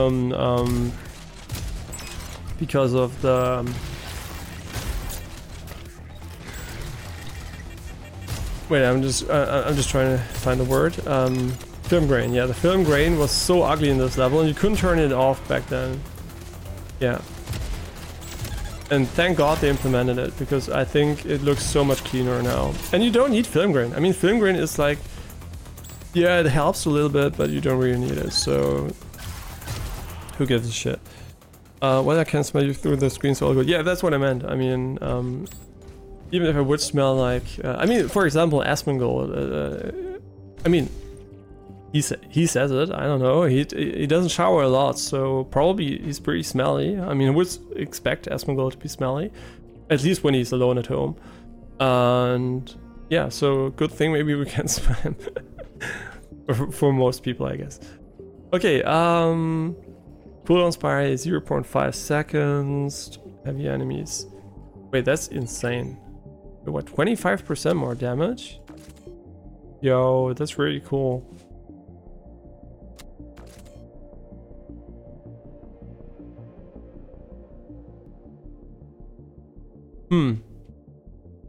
I mean, realistically, this could be pretty good too. I don't know. We will have to see. I can just put it here, by the way, because whatever. Yeah, and we should use the rocket launcher more. I'm just being, you know, I'm just like not really paying attention too much, unfortunately. But unfortunately for me. And here you can see these enemies have additional armor, and the difference between this game and many games that have additional armor is that both can be reduced at the same time, HP and armor, which is really cool. I really like the mechanic. Because it just doesn't give you a second HP bar, but it makes it a little bit more, you know, sense when it comes to...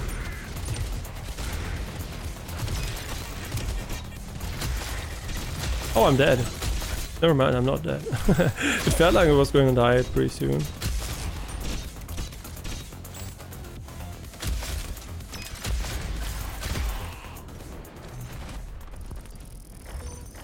Okay, to be fair, Asmongold is breaking like the physics of this world. You can just literally smell the stench. I mean, it might maybe also be because of the environment he's in, because it's just an old house and whatever.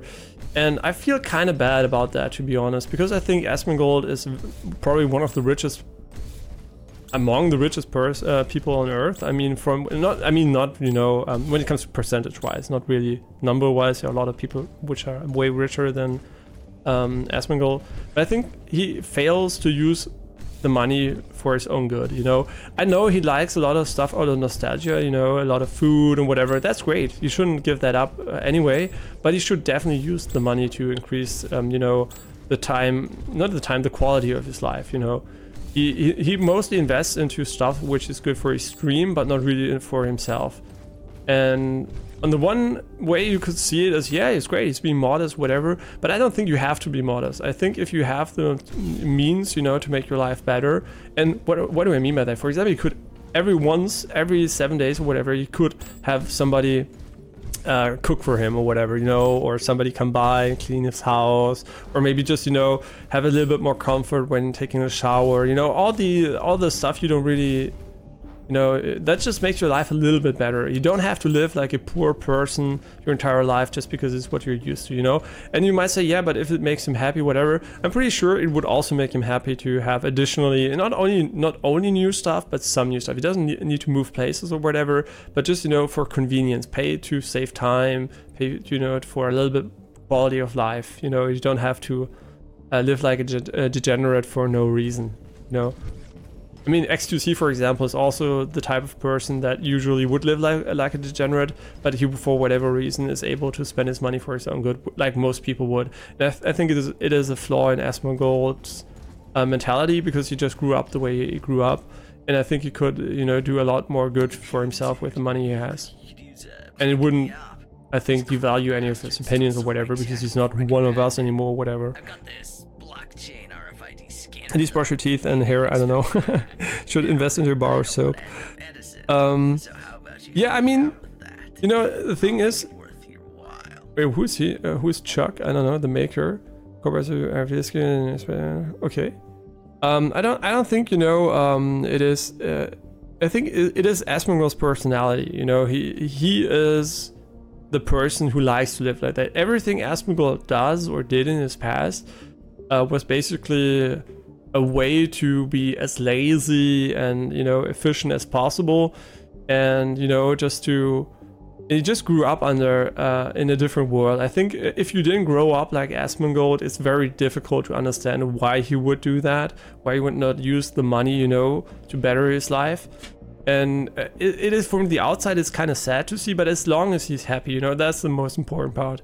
If he's happy like that, that's great. There were just several periods in his life where I felt like he wasn't happy, especially when, you know, he had problems with his mother and everything, and when she died and all that. Of course, that was bad, but I also felt like he could have changed a lot with the money he had before all of that happened. So he didn't really use the tools he had, the monetary tools, to really get the maximum, you know, quality of life for him.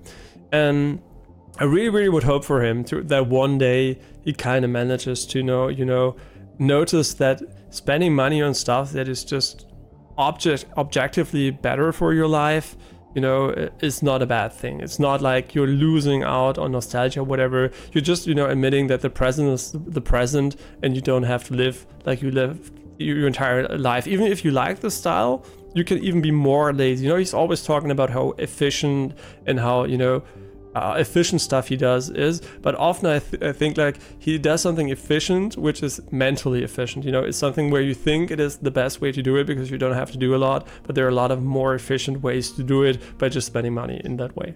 You know, you can be the laziest person on earth by spending money. So I think he didn't really, you know, crack that secret yet for him, and I really hope one day he does, because he's still pretty young, but I don't think that in general his lifestyle is very healthy. Because as far as we can tell, at least as viewers, how he consumes something. I mean, he's pretty lean and all that, but even if you're lean, you should still have a healthy, balanced diet and not, you know, eat trash every day. You can eat trash every few days, but not every day without end. So I really hope one day he's going to figure out how to use the money, you know, to have maybe somebody cook for him, clean his house or whatever, or, you know, just maybe even renovate it or whatever, you know, have it cooler, more accessible, you know, more fun stuff. Just, you know, just use your money to have a better life in any way. But it's his decision, of course, but I just hope he can make himself a little bit, you know, just a touch more happier with the stuff he has. When he's so nostalgic, he keeps the feel from the 90s on his body by avoiding a shower. Well, I think he does shower every few months or so, but or weeks maybe, I don't know.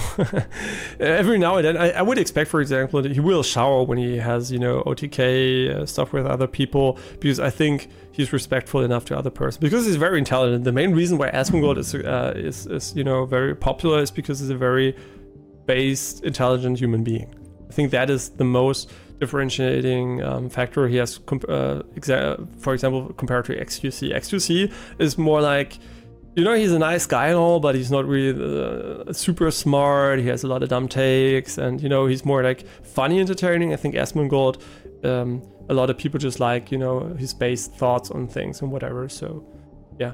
Even though sometimes Asmongold just lacks knowledge to, you know, back up the thoughts he has. So I think some thoughts are maybe a bit more skewed into the wrong direction, maybe, from my perspective. But but I still appreciate his thoughts on many things. But I mean, yeah, he's just an intelligent, nice guy that unfortunately can't get the maximum out of the money he has at the moment.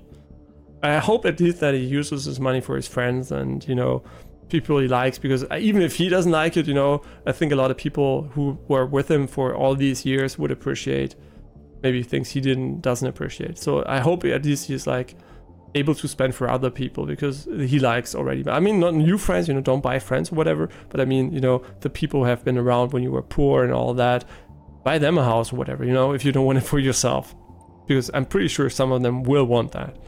Yeah, so I think that would also be a cool thing, because that of course makes you happy too. If you're able to buy a house for your dad or, you know, your friends, whatever, that's something that's cool. You know, people would, you would appreciate it too if you could do that. And of course it changes the dynamics in a way, but, you know, whatever. If you can do good, why not? Well, it doesn't sound that intelligent to me. Oh, he is very intelligent, don't get me wrong. Asmongold is very intelligent. If you can see that Asmongold is intelligent, I don't know. He is definitely intelligent. I'm very good at judging the intelligence of people, so I don't say that a lot of people are intelligent, so yeah, Asmongold is definitely intelligent. Even if he sometimes says dumb, meme stuff, overall he has a very, very intelligent way of thinking. Yeah, and I also think, like I said, that is one of the main reasons, together with his the way he is, that he is very successful and a very, I think, I don't want to say unique stream personality, but it is a very unique stream personality. I think if Asmongold was dumb as a brick, he wouldn't be as successful as he is. Not because, even if he made exactly the same streaming decisions, you know, even if he streamed the exact same content, exact same things, all those things didn't matter, and he would just be dumber, I think he wouldn't be as successful. Yeah, he would be maybe he would be successful, but in a very different way. I don't really count book-smart people as intelligent. No, Asmongold is the opposite of book-smart. Asmongold has very little knowledge of things. He's very, very limited in his knowledge. He has a lot of knowledge about World of Warcraft or, you know, all these things, but he doesn't know a lot about tech. He doesn't know a lot about physics. He doesn't know a lot about philosophy or whatever. He just has a few things. But Asmongold is intelligent when it comes to processing information and extracting information, you know, new ideas from that. Yeah. So he's definitely the opposite of a book smart person. Yeah, so he's like me before I actually studied. Okay, because back then I wasn't the same person intelligence-wise, but I had zero knowledge. So he's kind of still like that, only that he has a little bit more knowledge, maybe in some fields that are, you know, like maybe economics or whatever, but that is not really relevant for his stream for the most part. Okay, okay, he's gonna give me something here. I don't know. Okay, we have to die, by the way, because I have to go shower pretty soon.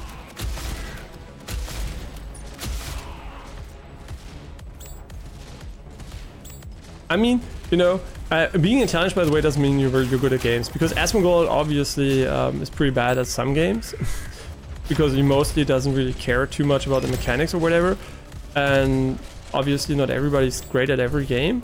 But sometimes really, when Asmo started out playing Dark Souls, it was really funny to see, because he was actually really bad. I think it was even below average good when it comes to the game. Yeah, not always does intelligence translate to good gaming decisions, decisions in game.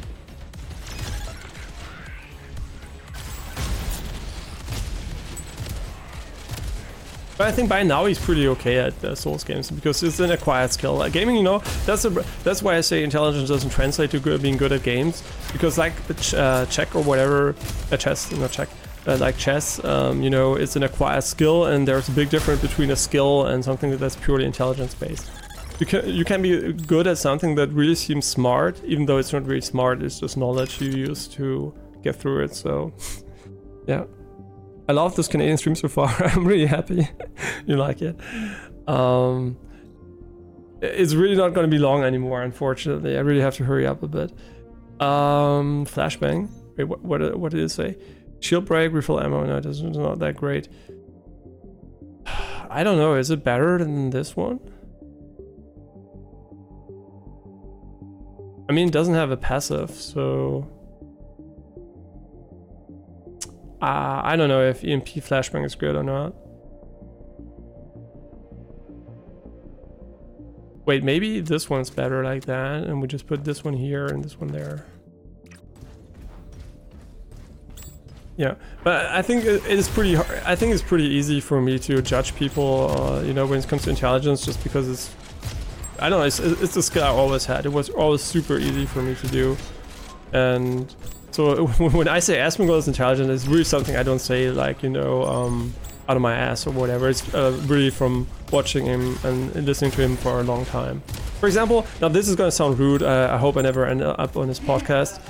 But no, not offline. Lex Friedman, if you know his podcast, really great podcast. I think Lex Friedman is not the most intelligent person on earth. He is intelligent, definitely, but he definitely also has moments where he just comes across as, you know, not that intelligent. And that's not meant in a mean way. He has a very cool way, you know, of thinking in many regards. But I just think some very basic ideas elude just his, you know, thoughts. You know, you can't really process some information well, which is pretty obvious in my opinion. And yeah, that's why I don't think he's that intelligent. And it's a bit like Elon Musk. You know, Elon Musk is very intelligent, but he is really dumb in some regards. And Lex Friedman is like the opposite. He's like not often very dumb in some regards, but on average he's a bit less intelligent. Just, you know, he's an intelligent, good coder, but not really the most overall intelligent person. Yeah, and it doesn't make his podcast worse. I really like them still, but I still think sometimes he just struggles to understand some things which are pretty obvious. But what is this weird thing here? We're gonna die, by the way. We're 1 HP. That's what I get. No, I really like Lex Friedman a lot, but I just think that when it comes to raw intelligence, you know, there are a lot more people that are more intelligent. You don't know him? I mean, he's like a bit, you know, he does a lot of tech-related podcasts with, for example, Mark Zuckerberg, Elon Musk, the guy from OpenAI, which name I forgot because I'm not good with names, and all that stuff. So he does a lot of cool podcasts, and I think he has a lot of, you know, he has a good way of talking to people, and yeah, and he has a lot of knowledge too. He's a very knowledge-oriented person. Yeah, so I really like to listen to the podcast he does. Yeah, I think it's very difficult for, I think, most people to actually realize what is intelligence, knowledge, and, you know, what is a skill that's acquired. A lot of people think all these things are kind of the same, you know. If you're good at chess, you must be intelligent, or if you know XYZ, you must also be intelligent. And I really like Dr. K for that. And when he did an interview with Ludwig, I think Ludwig is a very smart person. He's not intelligent, but he's smart, you know. Yeah, you know, yeah, and you know, he's smart in a way that he understands some aspects of human psychology and all that intuitively. You know, he's very good at some skills which are intelligent, but then when it comes to raw processing power, you know, he's kind of not so good. You know, he's like more, I would say he's above average definitely, but he's not really super smart or anything. But he has some areas where he really has a good thought process, and he's very talented in some regards. And I think a lot of people struggle to, you know, differentiate these two. And the funny thing is, Dr. K once asked him, you know, no, not Dr. K, he asked Dr. K, isn't intelligence and knowledge the same thing? And then Dr. K said, that's why you're dumb. Because you don't understand the difference. And that's so true. If you don't understand the difference between the two, you're dumb. And that's not bad. You're just dumb. It's okay. You know, it's not bad to be dumb. It's actually maybe even an advantage in many situations.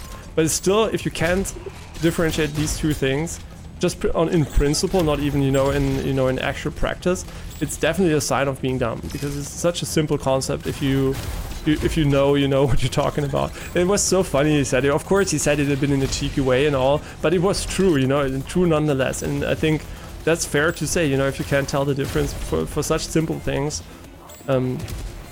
it's okay, you know. Nobody has to feel bad about it, but it's good to admit it, you know. Okay. Yeah, so I don't know how long we're gonna survive here, but I'm just gonna try my best anyway. And then I'm gonna go shower, and by shower I'm gonna think of Asmongold, and no, I'm just joking.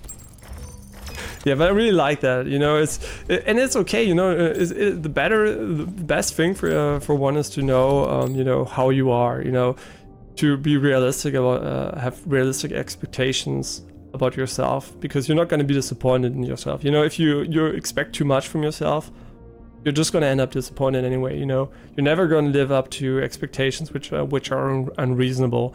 And the bad part is, a lot of parents might put these expectations on you, and then you might want to try to follow them, and then you're going to feel bad. And a lot of people that are successful are also successful because the parents maybe supported them in things which are good. You know, for example, a lot of big streamers, you can see that the parents were supportive of streaming. And not a lot of streamers are, you know, successful with parents which were super anti and pushed in another direction.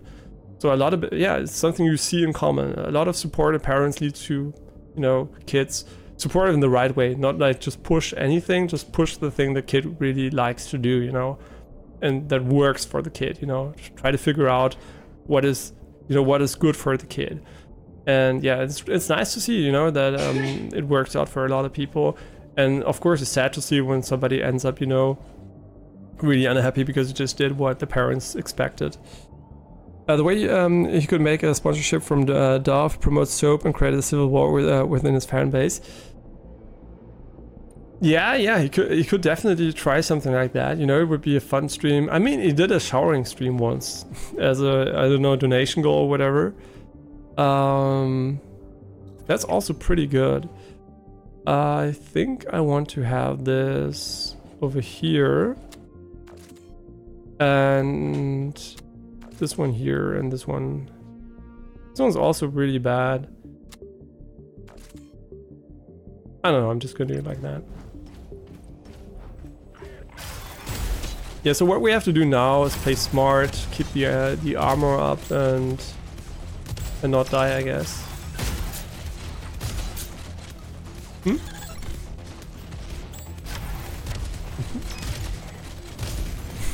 Yeah, I also wouldn't die, of course, because I have to end stream, but you know how it is. Yo, the big guy is pretty mean.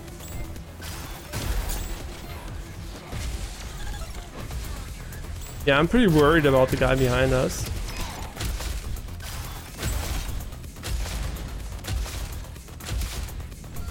Yeah, my damage is pretty bad, but the reason for that is because we're still at the start of the roguelite progression, so at the end we're going to do a lot more damage. So there's nothing we can do about that, unfortunately.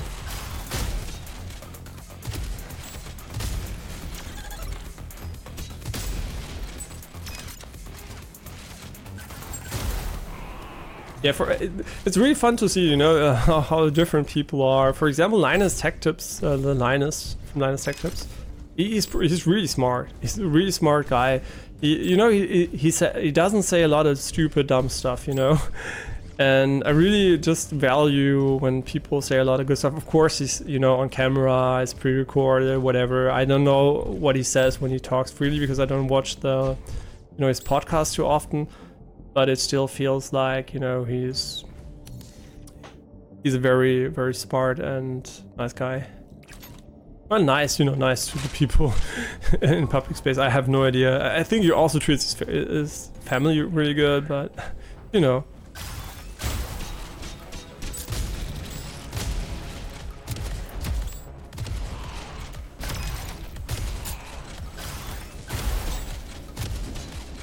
Yo, I'm so weak.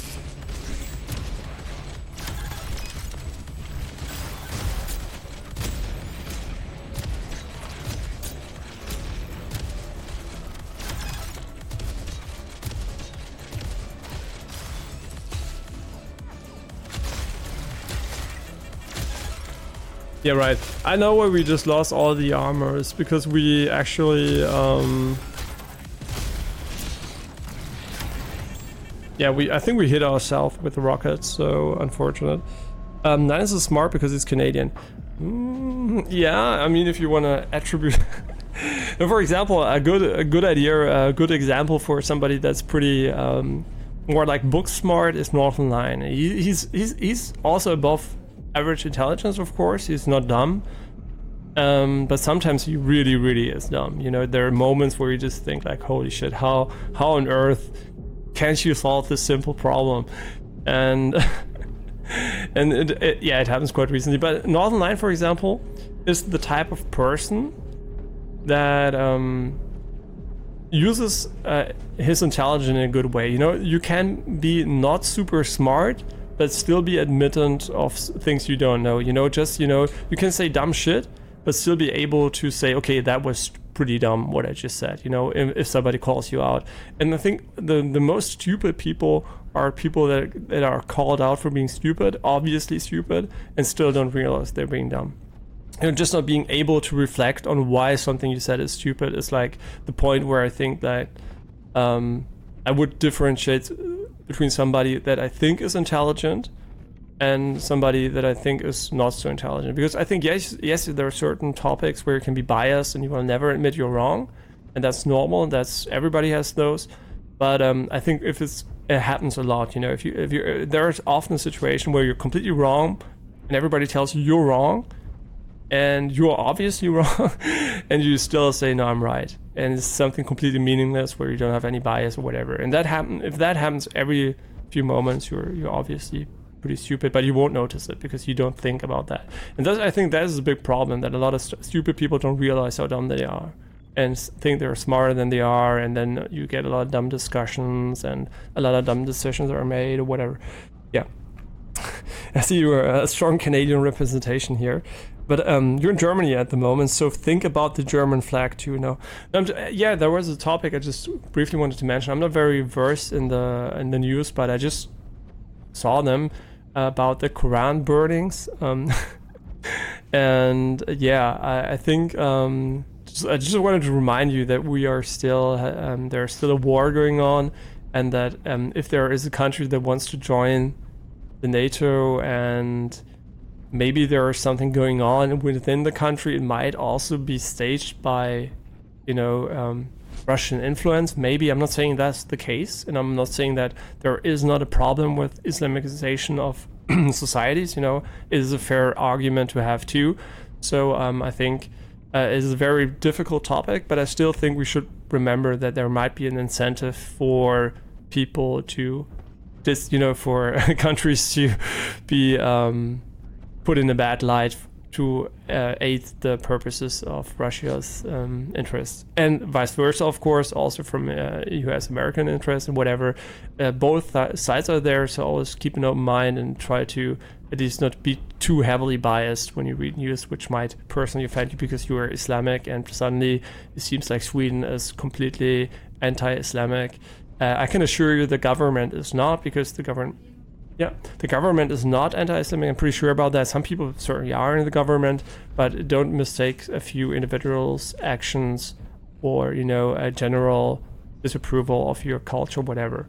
Even though I still think integration of, you know, and immigration and whatever laws and all these things are kind of also cool because it keeps cultures alive. Because if you just, you know, flood everything with one culture, of course, that's also not great for cultural purposes, but I myself, as you know, I don't give a shit about that. For me, from my perspective, everybody can have no culture and we just have one big mix. But what I don't like is if one culture, which is not a big mix of all cultures, dominates. You know, I don't like that too much.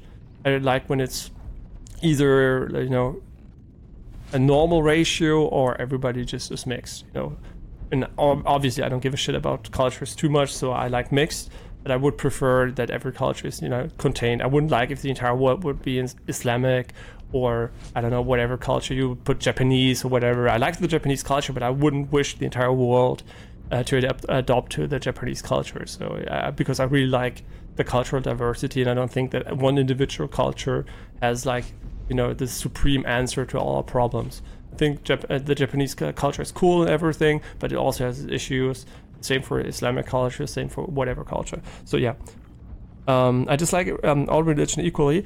I don't dislike religion inherently because I think it makes some people happy to believe in things. I just don't like when you try to force it on people and other people that don't share your belief and act like it is the truth. You know, I mean, you might believe it's the truth, whatever. But for people that are outstanding, you know, it's pretty easy to see that a lot of religions are probably a bit of, you know, belief related, not fact related. So, you know, you might argue that it might not statistically be very likely to be true. And I still don't mind if people are religious. So I don't dislike religions. I just dislike the you know, the consequences that come from interacting with certain religions.